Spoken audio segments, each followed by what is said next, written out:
If you would turn with me to 2 Corinthians chapter 5, please. We'll actually pick up in chapter 4. If you need a Bible, I'd really love for you to follow along. It's so powerful, it's so impactful to have it in your lap, to be seeing it. Just shoot your hand up. One of these guys will get you a Bible and just be reading along with us. And I think it's really important. I think it's very important not just to take the word for the person that's speaking, but to see for yourself what God's word is. Now, verse by verse, we're in 2 Corinthians. We've made it as far as chapter 5.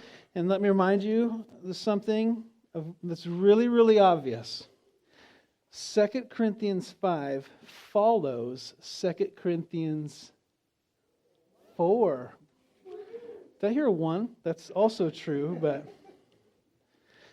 that's the kind of hard-hitting teaching you get here at Calvary Chapel, Ellensburg. 5 follows 4. Jot that down. No. I just want to remind us that this is all flows. It's all connected. The Apostle Paul didn't sit there, and think, okay, now I'm going to write an oversized 5 for this part. It was just simply correspondence. He's writing a letter. This is a series of letters here, 1st and 2nd Corinthians, that he had for this young church in 1st century Corinth, Greece. And in this letter, here, chapter 4, which is before chapter 5, Paul has been talking about the incredible, glorious gospel of grace.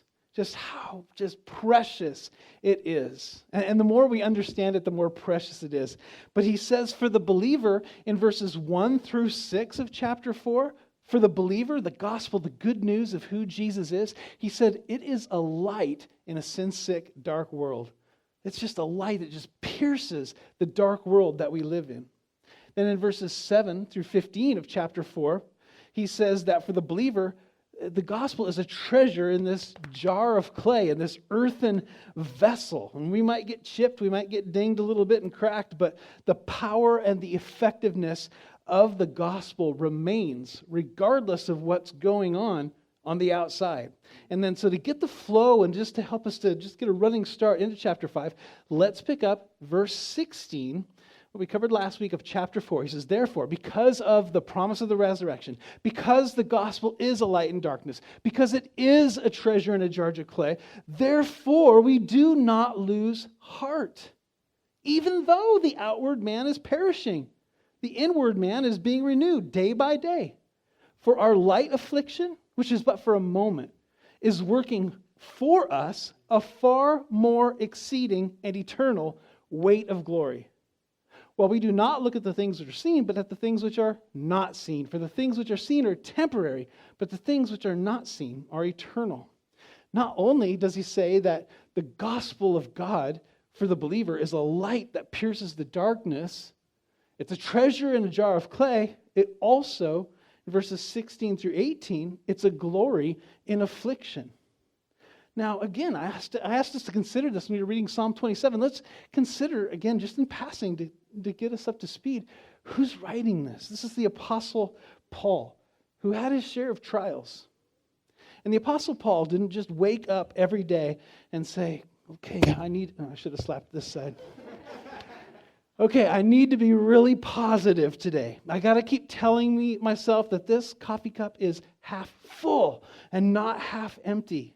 He wasn't wishing this to be the case. He didn't stand in front of the mirror every morning and say, Paul, you are not crushed. You are not perplexed. You are not persecuted and abandoned. No, and doggone it, people like you. He didn't have to stand in front of the mirror and say this to himself.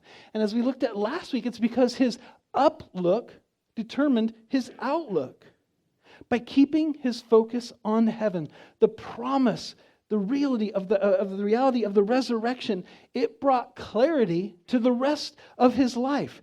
Everything else in his life just made sense the more and more and more he realized the reality of the resurrection and eternal life. Whatever he says would happen now in the physical, It's a reminder, actually, that there is something greater and eternal yet to come.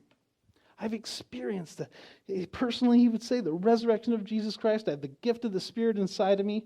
And so no matter what happens now, like he did in Romans 8:18, nothing compares. It's not even worthy to be compared to what God is going to do.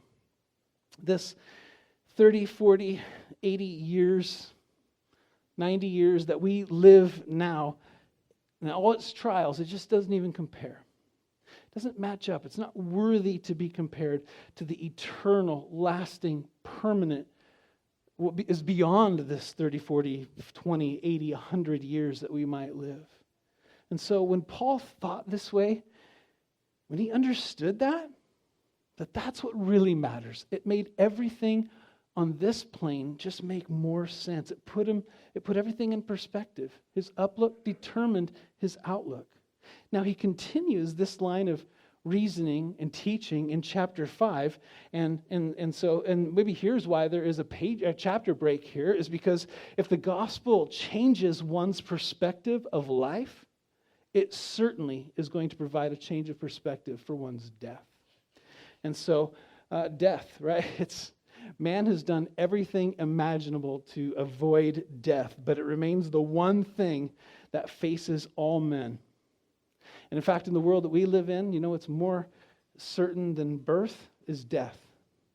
There's those who aren't even born, but death is certain. But it doesn't matter if you're rich or poor, whether you're an addict or an engineer, a grandparent, a parent, a child, red, yellow, black, and white. Death is coming for all of us. Each of us have 2 dates and a dash in between. We all have that. And so even though it is the most certain thing, it's more certain than taxes, it's more certain than birth, the average person not only tries to avoid death, they try to avoid even thinking about it. Isn't that kind of ironic? It's the only thing that's common to every single human being. And yet most people try not to think about it. But that's why what Paul has for us to share here in chapter 5 is so practical. It's so relevant for the world that we live in. Because most of us here, I want to ask for a show of hands, but most of us have placed our faith in Jesus Christ. And when we leave this place, we're going out there, where most people have not placed their faith in Jesus Christ. We're going from a place here where we're surrounded by believers and we understand what the future holds, to out there. God calls us. He's ordained us to go out there where we're surrounded by people who are unsure and uncertain. People who are afraid. They're scared of dying. And we alone, as Christians, we uniquely can speak into their life the way that no one else can. It's amazing. Your coworkers, your fellow students, in their heart of hearts, they're scared to die. And we have what they need to hear, because we can speak to them about the common denominator of all men, and that is death. And so in this passage before us, Paul's going to answer several questions. I think I have 8 of them here that we might have had ourselves or have ourselves, or that we might hear. And so just kind of maybe a little different approach to our passage this morning, but notice how he begins this chapter compared to what we just read in chapter 4, verse 16 through 18. He said, we look. In chapter 4, now he says, we know. Chapter 5, that our earthly house, this tent, if that's destroyed, we have a building from God, a house not made with hands, eternal in the heavens. The first question that people have about death, quite simply, is there life after death? This has been the question that has been asked by humanity throughout the ages. And you know what? Most people, by far, most people believe there's life after death. In a 12-year-old survey done by the AARP, David can tell you what the AARP is if you don't know. A survey of over 1,000 people over 50 years old said 73% of those Americans believe there was life after death. 73. 3/4 of people said they believe there's life after death. The problem is, as we said, people are still scared. They're still afraid because for most, beyond the veil, that's the great unknown. We don't know. I believe there's something there, but I don't know what it is, and that's scary. When we don't know what's ahead, that's when fear rises, and that's the situation that most people are in. But notice what Paul says. The first 3 words of this verse might be the most powerful words in the whole verse. For we know. That's powerful. There's a certainty involved for the follower of Jesus. The word here, to know, it's spoken of like a possession, to know, to have. He doesn't say we hope, doesn't say we wish, well, I guess, if everything works out and lines up like I think it might, then, man, I wish upon a star. It's none of that. It's we know. This is a fact to be understood, not a philosophy to hope and wish for. This is fact. We know. This is what we possess. This is what we can stand on. This is something that's solid. And what a comfort for us as believers. Because we still have those doubts, right? We're still made of flesh. But what a comfort when we lay our head on the pillow at night. That we can, when we address, it's a comfort when we address our own inevitable mortality. That we know, we can know this. We can know this. Or if we lose a loved one, we can know. We have that ability to know. We have this earthly body, he says, we know. Life is like, it's like a tent. Our flesh and blood, it houses our spirit and our soul. And so, Paul, I don't need to tell most of you this, he's familiar with tents. Making tents is how he supported himself. So he could appreciate a well-built tent. I'm sure he'd made some well-built tents in his time. But he also understood that tents are meant to be temporary. And here he says, if they're destroyed. Now the word is really, it's the word that you'd use to take down a tent. Like, we're striking the tent, we're taking it down. And so for the child of God, he says, this present earthly, temporary, mortal body, this tent, is one day going to be upgraded. Everybody likes an upgrade, right? It's going to be upgraded. It's going to be more than going from a flip phone to like an iPhone 11. Okay, it's better than that. One day it's going to be upgraded to this future, heavenly, eternal, resurrected body, our permanent, eternal bodies. And so we know, this is what we know. We know that currently we're in this tent, but we know that one day we're going to exchange this tent for something more permanent, something glorious and a whole lot better. Jesus said in John 14, in my Father's house are many mansions. And really the word is, because we get some ideas of what mansions means, but really the word just means dwelling places, places to dwell. And so in my Father's house, there's many places to dwell. If it were not so, I would have told you. And he says, he says to the disciples, to prepare a place for you. And if I go to prepare a place for you, I will come again and receive you to myself, that where I am, there you may be also. And where I go, you know, and the way you know. And then, if you remember, Thomas asked what everybody's thinking at the time. He's like, we don't know where you're going, and we don't know how to get there. And so Jesus said to him these words, I am the way, the truth, and the life, and no one comes to the Father except by me. Now, for the unbeliever, when it comes to this idea of death and bodies and all that, for the unbeliever, this life is the best life that you're going to have. But for the believer, the body prepared for us is going to make the one that we're living in now seem like a tent in comparison. I don't care how buff you are, how many multivitamins how many grains you're skipping or all that. It's whatever you do, man, this life is still going to be just like a tent. And Job, probably the oldest book in the Bible. Certainly the events don't precede creation, you know what I mean? But it's the oldest written book that we have. And Job said in Job 19, I know that my Redeemer lives, and he shall stand at last on the earth. There's going to be a physical return of Jesus Christ. And not only that, he goes on to say, and after my skin is destroyed, this I know. We know, this is what we know. That in my flesh I shall see God. Even after my skin and my flesh is destroyed, in my flesh I will see God. Is there life after death? The answer is yes, and it comes through Jesus alone. The outward man is perishing, the jars are cracking, the tents, the seams are coming apart, and the pegs are missing and the poles are broken, but we have hope that one day we're going to have a glorious new body that's going to replace this one. Now, look at verse 2. For in this, and it's okay to be looking for that body. It says, for this we groan, earnestly desiring to be clothed with our habitation, which is from above. Question number 2, is it wrong for us to look forward to heaven? No way. Paul says not at all. Now, he says, in this we groan, in this body. Says, but we should do more than just groaning, okay? If you're just groaning all day, that's not good either. But we should have some groaning. If we're not groaning, we're maybe a little too comfortable. Maybe we're glamping instead of camping in our tents. But tenting is meant to be temporary, and that is a good thing. Even before the temple, the house of God was in a tent. There's this temporary thing that took place. It's intended to be temporary. There was about probably 6 or 7 years ago, Elijah and I went camping to Blue Lake. Anybody know where Blue Lake is? It's like above Soap Lake. It's a small little lake over there.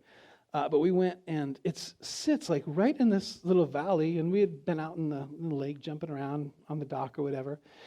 And we got the tent all set up, and I just see this dark cloud just rolling in, and it looked fierce. And like that, it was on top of us, and it was like a little mini tornado. I'm not joking. And so I told Elijah, I'm like, get in the tent right now. And then the tent started blowing with him in there. Get out of the tent. Get in the van. I took the string that I had, tied down the tent, and I tied it to the side mirror of my van. We both jump in there. I mean, everything that wasn't tied down flew in the lake. The back of our van, the hatch, flipped all the way over the top. It was like a little mini tornado. It makes you ready to go home. Like, okay, well, the van's broke, the tent's broke, all of our stuff is in the lake. Another time I went camping, we had some beautiful stretch of weather. I took a motorcycle ride way up into Canada, and this freak snowstorm rolled in while I was sleeping. Just freezing. It's like 20 degrees, and I got to ride back in this with snow on the ground and my feet on the side, going like 5 miles an hour. Most of us have probably had a time. Most of us have probably been camping, and most of us, if we have probably had a time where we're caught out in the rain and the muck and the wind and the cold. And when that begins and continues, you start counting the minutes until you get to go home. And so he says, we groan. We earnestly desire because we're tired of this. Man, this is getting old, this life. Our backs are getting a little sore laying on here. We're rain-soaked campers ready to go back home. So we groan, we earnestly desire for that day. Now the next question that Paul answers is a question a lot of people have. Verse 3, is there such a thing as ghosts? He says in verse 3, if indeed, having been clothed, we shall not be found naked. Now according to a 2017 survey, I think by the Huffington Post, of 1,000 Americans, 45%, almost 50% of people believe in ghosts. The ghost is a disembodied spirit or soul of someone that has died. But what Paul is saying is that there is never going to be a time when we don't have something that houses our spirit and our soul. Having been clothed, we shall not be found naked. We're not going to be without something that houses our spirit and our soul. We're not going to pull up our tent stakes when we breathe our last and then roam about disembodied. The Bible says when we move on from here, we're going to another destination. We're going to heaven or to hell, where there's no place in between. And so Paul, and now I will say, if there is something strange going on in the neighborhood, it's not ghosts. But there might be something. It could be that because there's an unseen world that is very, very real. The demonic and all of that, but there's no such thing as ghosts. The Bible does not teach that. Is there life after death? Yes. Is it wrong to look forward to heaven? No. Is there such a thing as ghosts? No. And number 4, Will death ever be defeated? This is a question everybody has. People want to know. And do you know that for $200,000, the Elcor Life Extension Foundation, after you die, will cool your tent to 320.8 degrees negative, so that theoretically later, cryogenically frozen, so that later your tent can be thawed out and your tent can be resuscitated and cured. That's not what Paul has in mind. Death isn't going to be defeated by cryogenics.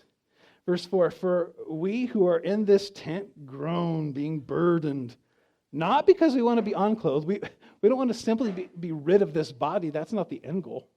But further clothed, that mortality or death may be swallowed up by life. For those that we run into out in the world, for those people that are our co-workers and clients and fellow students, those without the hope of heaven, the fear is that your life is going to be swallowed up by death. That's what the fear is. But Paul says for the believer, the opposite is true.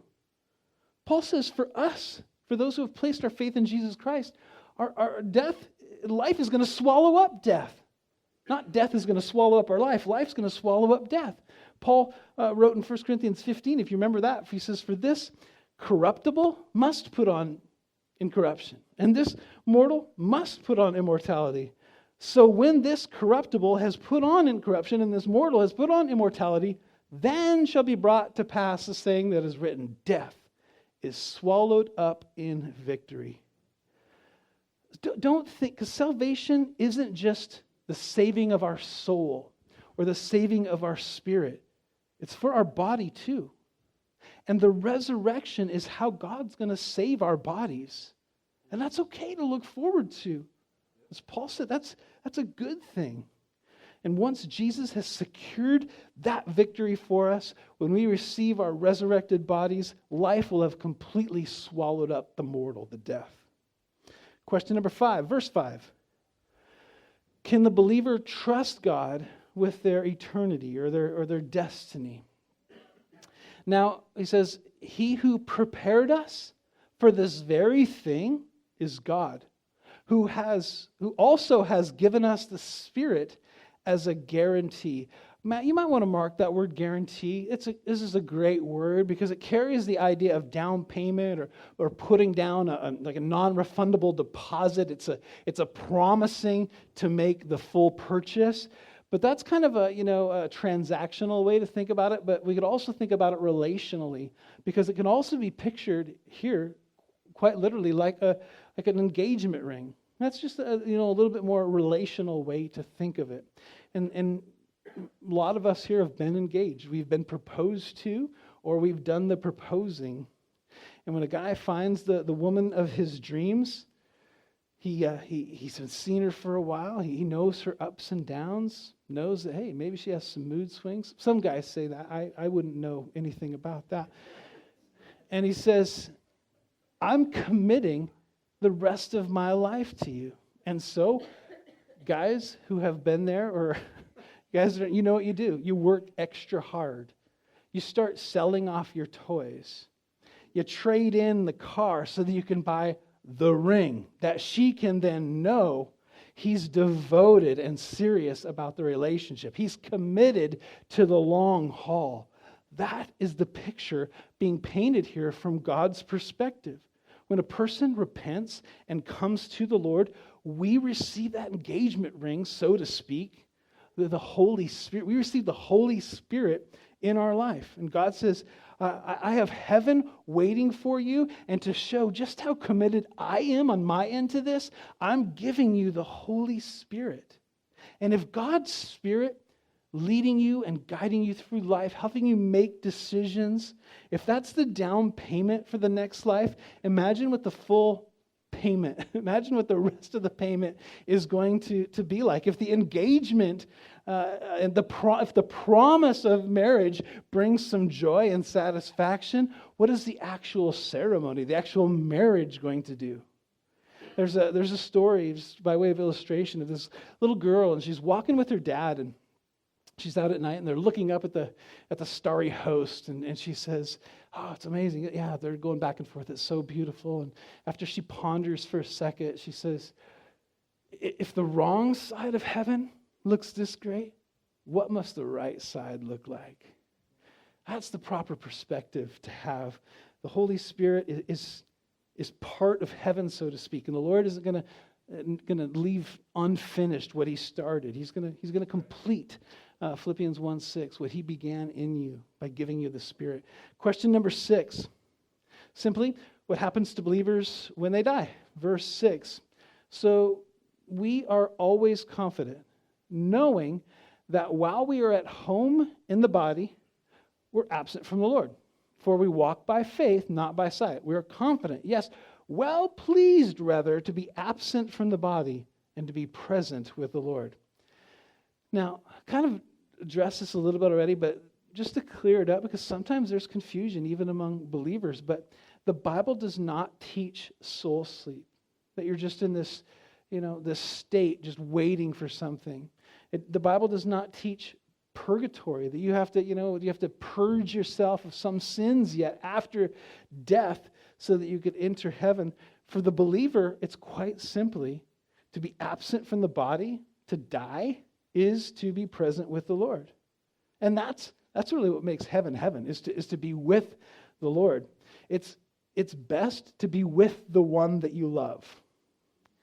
I remember Charity, we had broken up for a while. A lot of you guys know our story. And she moved to Utah, but we were still crazy about each other. And you have this long-distance relationship. Anybody been in a long-distance relationship? And, years ago, people just write letters, and I can't imagine. And then 3 weeks later, they receive one, by a guy on a horseback or something. But that gave way to hours on the phone. Thank you, Alexander Graham Bell. And then that gave way to FaceTime. You can actually see him. But it's not the real thing. You want the real thing. And so I still remember Charity had been in Utah for months. I still remember seeing her at the airport all these years later. Oh man, finally, here we are. This absence makes the heart grow fonder. Yeah, phooey. No, I don't want any of that. Nothing beats being with the one that you love. Nothing could compare to, I don't care how much we talked on the phone, nothing compared to seeing her face to face, to having that interaction. And so Paul here, that's his attitude.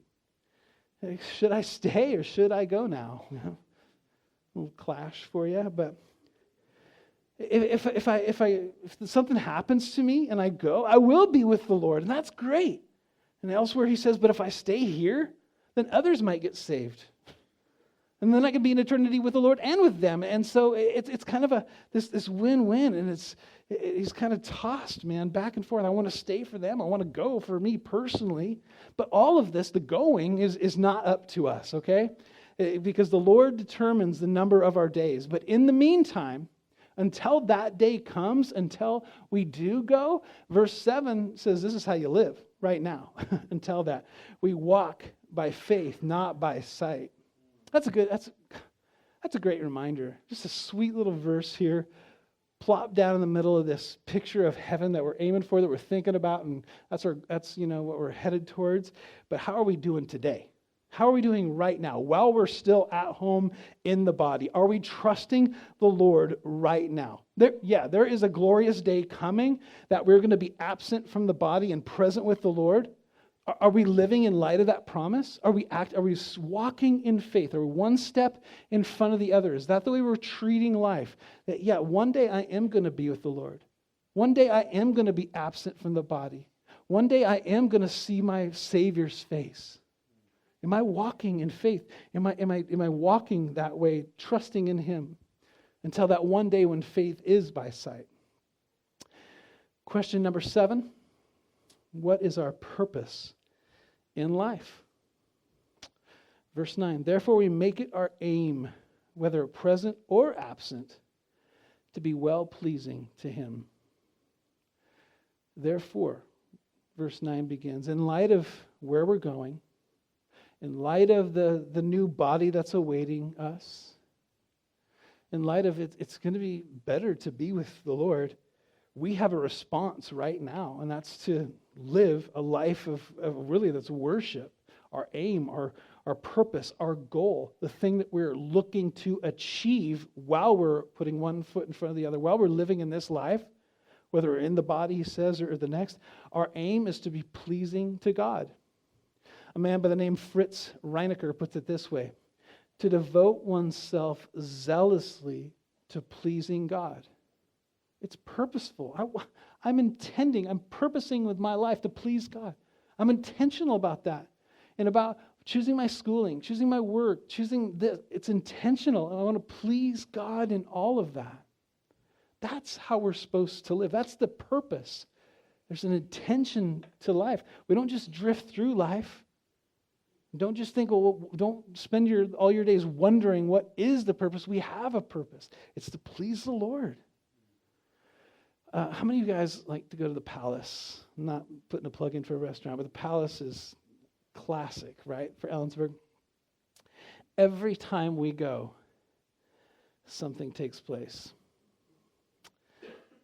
I make my wife ask me Trivia Pursuit questions. Anybody else play the Trivial Pursuit cards there that they have at the Palace? When I do, Charity usually says two different things. Every so often, she'll ask me, I'll make her go through like 8 or 10 cards, and she'll say, "You are so smart." And I'll say, "Oh, thanks."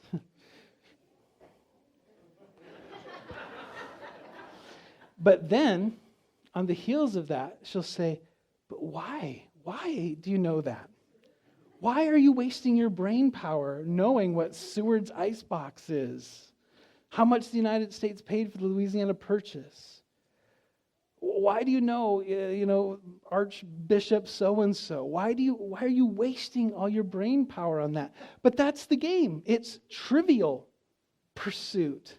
And that's a great game to play while you're wasting time waiting for your food at the Palace. But Paul would say, don't let that define your life. Don't let a trivial pursuit define who you are, what you do with your life, your schooling, your occupation, your relationships. Paul says, don't let that define you. No matter where you are, no matter what season of life that this life has for you right now, present or absent, man, devote yourself zealously to pleasing God. And that leads to verse 8. Why is it important to live for the Lord? Verse 10. Did I call it verse 8? Question 8, verse 10. For we must all appear before the judgment, and the word is bema, before the bema of Christ, the judgment seat, the bema seat of Christ, that each one may receive the things done in their body according to what he has done, whether good or bad. Since what we do right now does matter eternally, there's eternal consequences to what we do, our goal, go back to the previous question, our goal then should be to please God. Because we're going to have to give an account, he says, according to what he or she has done, good or bad. As the old saying goes, only one life will soon be passed. Only what's done for Christ will last. As believers, we are going to stand before the Lord then, and what we do now is going to come into play. That's what the Bible teaches. Now, the Bible speaks of 2 judgment seats, and we maybe need to clear this up kind of as we close. There's one judgment seat called the Great White Throne Judgment. That's described in Revelation chapter 20, and that is where those whose names are not, N-O-T, not written in the Lamb's Book of Life, they are cast into the lake of fire. That is the Great White Throne Judgment seat.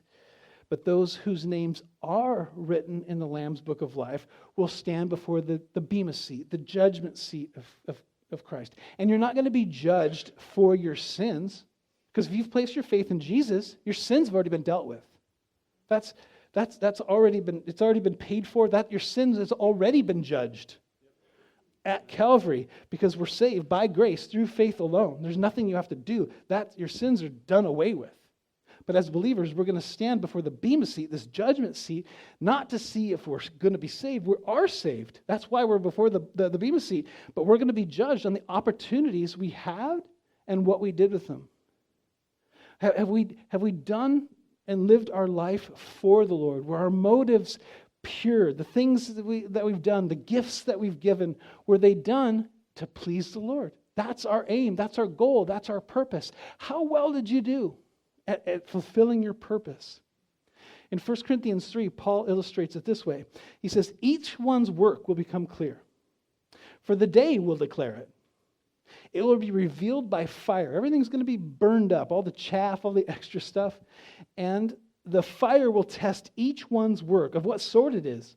If anyone's work which he has built on it endures, he will receive a reward. If anyone's work is burned, he will suffer loss, but he himself will be saved. It's not a salvation issue, this bema seat, the judgment seat.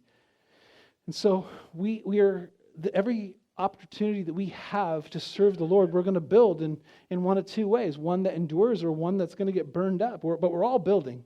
If you're a follower of Jesus Christ, you are building, and it's all going to come clear in that day, in this day that he's describing, not so much the amount of work we do, but of what the material is that we're building with.